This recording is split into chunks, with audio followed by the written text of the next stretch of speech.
Japan Bharat से सीख रहा है कि चाइना से कैसे निपटना चाहिए। रिसेंटली आप अगर देखोगे तो जापानीज मीडिया में बहुत सारे आर्टिकल्स पब्लिश किए गए हैं जहां पर यह लिखा है कि भारत का जो एक्सपीरियंस था चाइना के साथ, इससे जापान को बहुत सारे वैल्यूएबल लेसन्स मिलते हैं।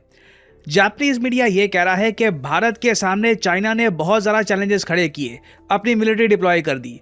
इंडिया ने क्वाइटली अपनी मिलिट्री अपनी बॉर्डर पे डिप्लॉय कर दी और चाइना को एक सिंपल मैसेज भेज दिया कि if you have the guts try it, go ahead, try it, see what happens. और चाइना को यही लैंग्वेज काफ़ी हद तक समझ में आती है। अगर चाइना के सामने जापान बस एक वीक कंट्री की तरह खड़ा रहता है और यूएस की तरफ देखता है कि यूएस आएगा और यूएस यहाँ पे जापान को बचाएगा, तो उससे चाइना बिल्कुल भी पीछे नहीं हटने वाला।